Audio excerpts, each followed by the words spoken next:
Hello விஸ் 2015 இருந்த introduce இந்த படத்தை பற்றி தான் போகிறோம். இந்த படத்தோட ஹீரோ பேர் அண்ணா. இவருடைய அண்ணன் இவர் தான். இவர் வந்து ரொம்ப உடம்பு சரியில்லாமல் புற்றுநோயில் பாதிக்கப்பட்டு பயங்கரமாக வந்திருப்பான். இப்போ அவன் வந்து இறக்க போகிற சூழ்நிலை வந்திருப்பான். இந்த நேரத்தில் தான் வந்து ஒரு பொண்ணு அறிமுகமாகறா. அண்ணன் வந்து இறக்க போகிறாருல, அதனால அதுக்கு முன்னாடி உயிரை வந்து எழுதுவாங்கல்ல, அந்த உயிரை வந்து எழுதுறதுக்காக இவன் வந்து வந்திருக்கா. வந்துட்டு அவன் என்ன சொல்கிறான்னா, அண்ணனோட வந்து கடைசியாக வந்து என்ன சொல்கிறாங்களோ அதை வந்து தான் எழுதணும். அண்ணனுடைய உயிரை வந்து எழுதலாம் அப்படின்ற மாதிரி சொல்கிறாங்க.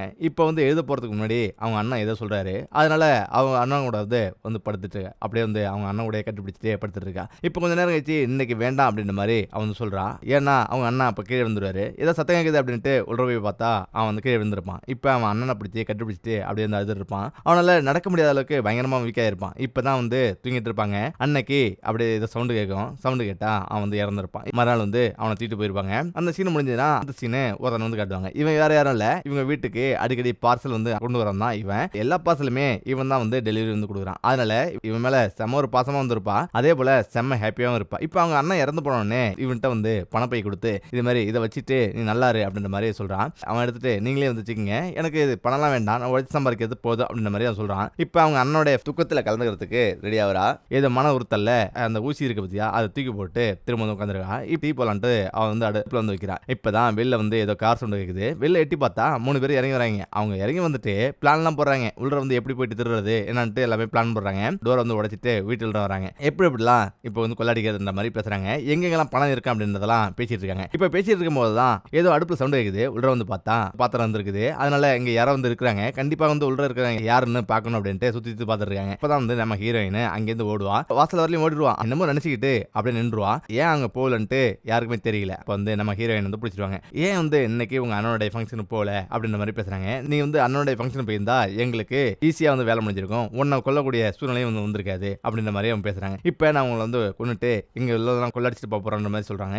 அதுல ஒருத்தன சொல்றானா, இது நம்ம வந்து மோசமா வந்து இது பண்ணக்கூடாது, வந்த வேலையை முடிச்சுட்டு நம்ம கிளம்பலாம்ன்ற மாதிரி பேசிட்டு இருக்காங்க. இப்பதான் உள்ள வந்து போய் பாக்குறாங்க. எங்கெங்கெல்லாம் பணம் இருக்குன்ற மாதிரி தெரிவிட்டு இருக்காங்க. நம்ம ஹீரோயின் கூட ஒருத்தன் வந்து பேசிட்டு இருக்கான். அவன் வந்து கை காலெல்லாம் வந்து கட்டு போடுறான். இப்ப கட்டு போட்டா நம்ம ஹீரோயின் என்ன சொல்றாங்கன்னா, இங்க நம்ம வீட்டுல வந்து எதுவுமே வந்து கிடையாது, எங்க தெரியும் எல்லாமே வேஸ்ட் தான் மாதிரி பேசுறான். இப்ப அவன் கட்டு போட்டுட்டு அவனை வந்து என்ன பண்றானா, நீ ஏன் வெளில போல அப்படின்ற மாதிரி அவன் வந்து பேசிட்டு இருக்கான். ஆனாலும் அவன் வந்து எதுவுமே பேசணுன்றா. இப்பதான் என்ன பண்றானா, அவளை வந்து வெளில வந்து கொண்டு போறான். அப்படி வெளில கொண்டு போகும்போது அவன் மூத்திரமே வந்து விட்டுறா. அவளுக்கு என்ன நடந்ததே தெரியல. ஆனா அவளுக்கு ஏதோ மயக்க மாதிரி வந்து வருது. இப்போ ஒரு வழியா திரும்பவும் வந்து வீட்டுக்குள்ள கொண்டு வந்துடுறாங்க. வீட்டுக்குள்ள கொண்டு வந்துட்டு இவனெல்லாம் கட்டில தூக்கி போட்டு இப்ப பணம் எங்க இருக்குன்னு தேட ஆரம்பிக்கிறாங்க. இப்ப அவங்க என்ன பண்றாங்க, கீழே ஒரு அண்டர் கிரவுண்ட் போகுது. அண்டர் கிரவுண்ட்ல எப்பறம் வந்து ஓப்பன் பண்றது மாதிரி பேசிட்டு இருக்காங்க. இப்ப காலில் வந்து ஒருத்தன் கட்டு போட்டுருக்கான்.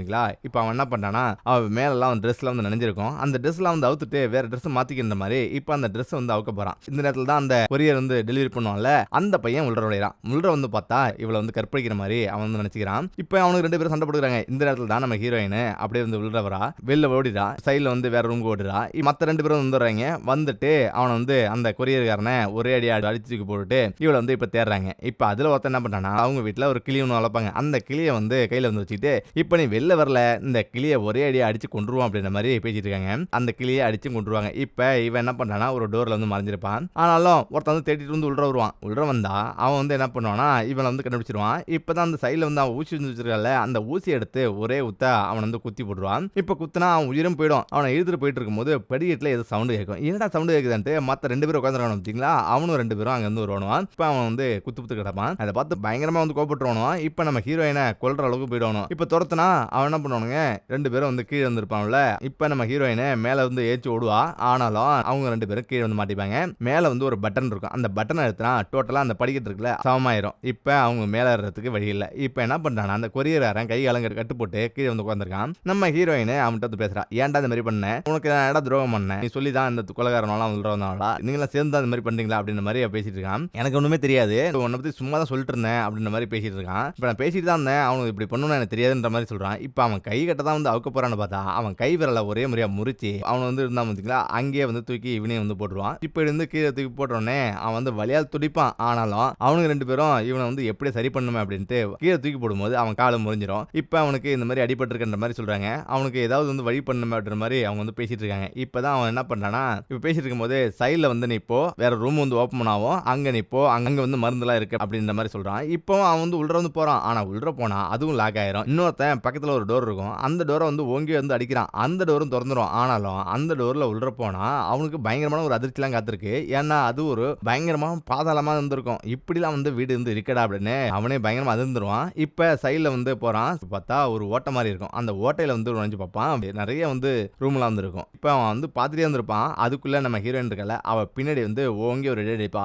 அடிச்சு அடுத்த நொடியே இவன் வந்து பிடிச்சி இதுக்காக தாண்டி காத்துட்டு இருந்தான் அப்படின்ட்டு அவன் கழுத்தை நெரிப்பா. ஆனா அடுத்த செகண்ட் அவ அடிச்ச அடியே இப்பதான் வந்து வேலை செஞ்சிருக்கு. அப்ப அதுக்கு பிறகு அவன் வந்து கீழே வந்து விழுந்துருவான். இந்த நேரத்துல தான் நம்ம அக்ரிமெண்ட் போட்டாங்கல்ல உயிர் எழுதுறதுக்கு, அவங்க வந்து திரும்ப வந்து வந்துருவாங்க. இப்ப வந்துட்டு அவங்க என்ன பண்றாங்கன்னா, இது மாதிரி ஏதோ வித்தியாசமா தெரியுதுன்ற மாதிரி பேசுறாங்க.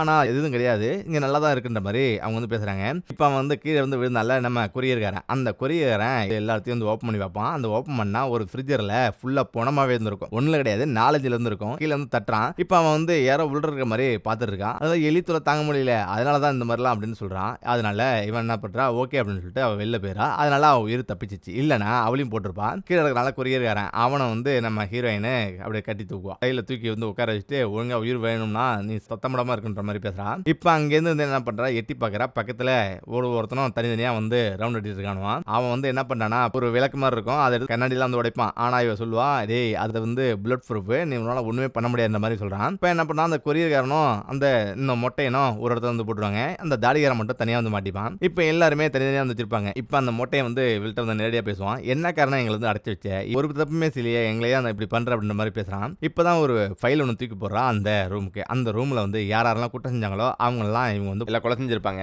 அதாவது அவங்களுடைய ஃபாதர் வந்து ரேபிஸ்ட், குழந்தைங்களாம் வந்து இது மாதிரி வந்து பண்ணிருப்பான். அதே மாதிரி வந்து பயங்கரமான ஒரு குற்றவாளி. அவனை கொல்றதுக்கு தான் ஃபர்ஸ்ட் பிளான் பண்ணது. அப்பாவை வந்து கொல்றதுக்கு இவங்க அண்ணனும் இவளும் வந்து பிளான் பண்ணி முதல் மர்டரு அவரை தான் வந்து போட்டிருப்பாங்க. அதுக்கு பிறகு யாரெல்லாம் இந்த மாதிரிலாம் குற்றம் செஞ்சாங்களோ அந்த குற்றம் செய்யறவங்க எல்லாம் இந்த மாதிரி போட்டுறதுதான் ஒரு வழி. இப்பதான் வந்து இந்த கதை கேட்டுட்டு ஒரு இடத்த அப்படி படுப்பான். இப்ப இந்த கொரியர்காரன்ட்ட சொல்லுவா, பக்கத்துல ஒரு துப்பாக்கி இருக்கு, அந்த துப்பாக்கில ஒரு புல்லட்டும் இருக்கு, அதை எடுத்து நம்ம மொட்டையை போடுறான்னு சொல்லுவா. ஆனா எடுக்க பார்த்துக்குள்ள அந்த மொட்டையை வந்து அந்த துப்பாக்கி வந்து எடுத்துருவான். இப்ப அந்த துப்பாக்கி எடுத்துட்டு அவன் வந்து குற போவான். ஆனாலும் பக்கத்துல நான் ஏன் சாவணும், இப்ப இவன் வந்து சாப்பிட்டுமே அப்படின்னு அவன் மேல வந்து குறிய வந்து வைப்பான். அவன் வந்து என்ன வந்து உயிரோட விட்டுருங்க அப்படின்ற மாதிரி அவன் கதறுவான். இப்ப என்ன பண்ணுவானா, ஒரு தவறும் செய்யாத நம்ம கொரியர்காரன் சாகக்கூடாது அப்படின்ட்டு, சரி நான் பக்கத்துல டோர் வந்து ஓப்பன் பண்ணிடுறேன் அப்படின்ற மாதிரி டோர் வந்து ஓப்பன் பண்றான். ஒரு வழியா வெளில வந்துருவாங்க. வெளில வந்துட்டு நம்ம மரியாதை போயிடுவோன்ற மாதிரி கொரியர்காரன் சொல்றான். இப்ப இவன் வந்து பயங்கர கோவப்படுவான். கோவப்பட்டு அங்க வெளியில பெட்ரோல்லாம் இருக்கும், அந்த பெட்ரோல் எடுத்து ஒரு வழியா ஊத்தி எல்லாத்தையும் கொளுத்திட்டு வரேன்ட்டு ஊத்துவான். ஊத்துற நேரத்துல பணம் தானே உனக்கு வேணும், இந்தடா உனக்கு பணம் அப்படின்னு ஏகப்பட்ட பணத்தை கொண்டு வந்து அங்க வந்து வச்சிருப்பா. ஆனாலும் அவன் பணம் யாருக்கிட்டே வேணும்ன்ற மாதிரி பழி வாங்கறதுக்காக நினைச்சிட்டு இருப்பான். இப்ப அந்த பணத்தை தூக்கி அவன் மேல வந்து எறிவான். எரிந்த உடனே அவனும் சண்டை போடுவான். இப்ப சண்டை போட்டுட்டு அவளை துரத்திட்டு மேல வந்து வருவான். இப்ப நம்ம கொரியர்காரன் என்ன பண்ணுவானா,